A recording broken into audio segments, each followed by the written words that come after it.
This Parsha was the first time that I went to Hebron, so it had a really big impact on me last year when I went. I also, for me, this is a Parsha that's my father's bar mitzvah Parsha, so I see it as kind of in a way that I connect with him. And the Parsha itself ends up being a really nice way to connect a lot of those, gave me some guidance in those messages. So what happens in this week's Parsha? It's a meaty Parsha, but in a way, very little happens in it. So if you think about it at face value, Sara dies, that's the name of the Parsha. Then Avram goes and he buys the burial plot. There's a little bit of negotiation, fine. He sends off Eliezer to go and find a wife for his son Isaac, and they get married. Very nice. And then at the end he dies, and then at the end Yishmael dies. It's kind of a lot of Parsha to say a little bit of things. So we have to look into the details of what we're actually talking about in this week's Parsha. So to start off, we have a shtickle vort on Chayei Sara. So it says when Sara died, it brings down two Lashonos. It says Chayei Sara, and then it's Shnot of her life, right? So there's the question is, why does it say both of these things? To describe the way that she lived a full life. There's something unique in this. Later, when we look at the life of Avraham and of Yishmael, it also says, both of them died in this week's Parsha also, the description of their death.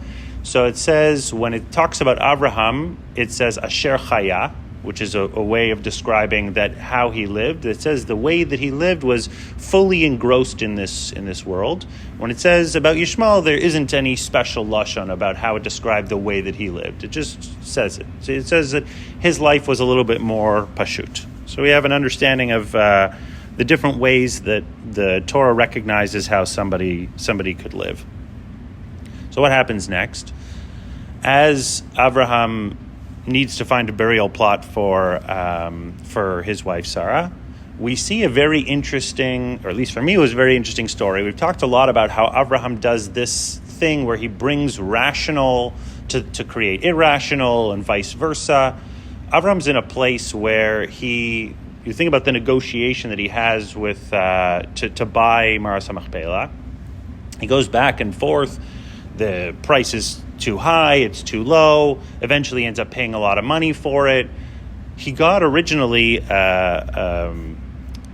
like a license to bury his people or bury his wife on this land without having to buy anything.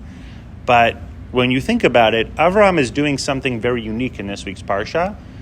He's doing the smallest action to bring his dreams into the world. God said, you're going to inherit this land, and you're going to have generations to come, and he specifically calls out that Yitzchak is going to be the person who's going to have the generations to come. So Avram does two actions in this week's Parsha. So this is why the whole Parsha ends up taking up just these things, because he sees his wife has passed. He sees that he has to do some action to bring these things into the world. So he says, what am I going to do? I'm going to make the first purchase that guarantees that I have this land. I have some right to this land. And I'm going to send my servant off to find somebody to continue the generations for my son. So if you think about it, this is really, I think, the guidance from this week's Parsha in one way is that all we have to do is take the first small action, do a small rational action, and then the rest can fall into place. So how does he do the action of getting a wife for Yitzchak? He sends Eliezer. There's a very interesting parallel here also with the rational-irrational side of things. So he sends Eliezer to go and find a wife for Yitzchak, and he sends him away to go and find it from the land of his of where he came from.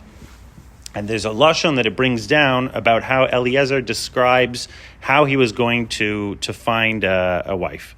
So first, when Eliezer goes, he says to Avram, maybe I'll go and I'll find somebody, they won't want to come with me. And the lashon that it uses is ulai. But the way that it's written is with a chaser vav, because it's written in a way that Eliezer thought about this as maybe I won't find somebody, and in the end I'll come back empty-handed, and Yitzchak will marry my daughter, and then it'll be I'll join the faith, and it'll be a beautiful thing. Later on, it describes when he comes back, and he says ulai. Now it has the vav in. And the reason why, I think it's Rav Dessler brings this down, that when Eliezer completed his mission, in hindsight, he had a realization that he had this hidden feeling in his heart, that he thought maybe things will work out in my benefit.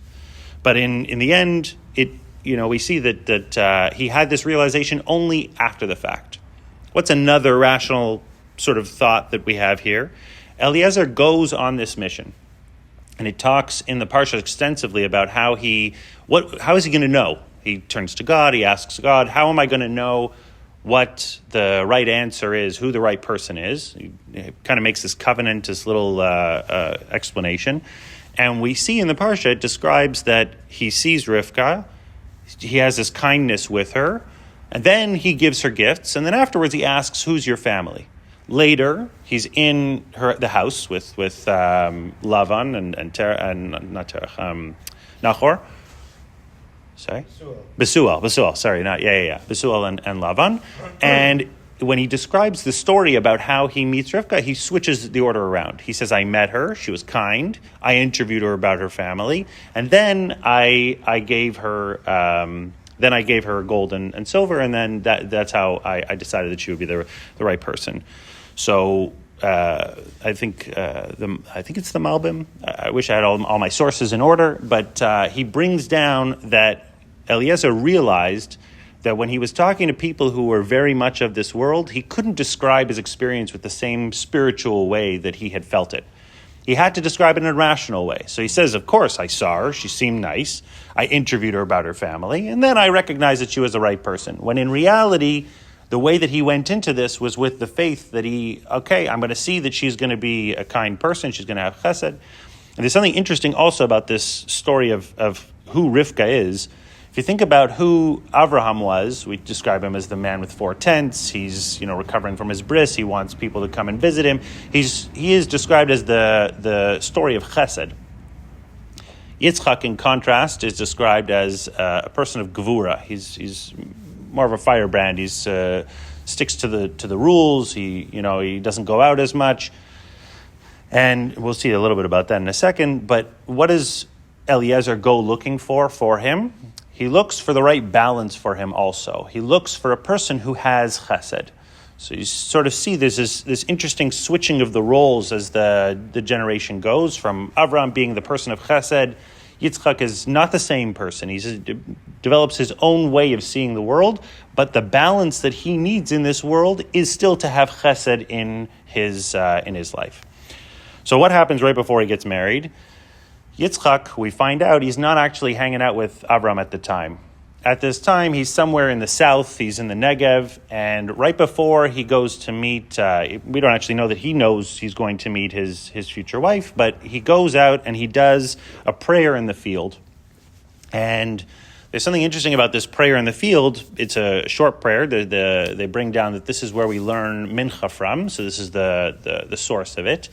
And from this prayer that he has in the field, he's able to identify that this is his wife when he sees her. He sees Eliezer. Eliezer sees like this. The story goes on both sides. Eliezer's with Rivka, and this is my master. She puts on a veil, so immediately they recognize that this is the marriage. So there's something interesting about the prayer of mincha, because just like I think in the order of the day, in the order of the avos, we have this middle prayer. It's a short prayer. We think about it as kind of we'll get through it, then we'll do Mariv, whatever. There's a quick way of doing it. They bring down, at least the way that we've assigned mincha, we assign Ashrei as the prayer that we use to tap into mincha. And this I know is the Malbim. He brings down that there's a special value in the Aleph to Taf nature of Ashrei. It's a way of us showing our gratitude and connecting with Hashem in the middle of the day. And it's something that I think when you think about it, it's not, I haven't completed my day yet. I'm not at the beginning of something. You're in the middle of doing something. It's not, there's no like, it's not the same, I can look back and I'm happy. I can look forward and I have so much to, you almost have to take yourself out of the situation and find a moment of gratitude in this way. But it's because of finding that moment of gratitude that Yitzchak is able to identify his wife. So for me, when I prepare for this year, usually I try and spend a little time in the woods or in nature. Very much relate to Yitzchak in this way. Also, when they describe his age, there's a lot of different age statements. Yitzchak's age at the point of marriage is not described, but they say that he was, Rabbi Sachs brings down that he was at least 37 years old. I'll say I'm also at least 37 years old. So I'm giving myself maybe a shtickle musser here to connect with gratitude in that way. And hopefully as we go through and daven our minchas and, quick in the middle of the day, a moment, but we can also find a moment to have some gratitude, to recognize that we're in the middle of something, we're going forward in it. And also like Avram, understand that God gives us something. We have the dream that we want to fulfill it. All we have to do is take some small actions to get there, and the rest can fall into place. So with that, it should be a bracha for this week. And so. Sure.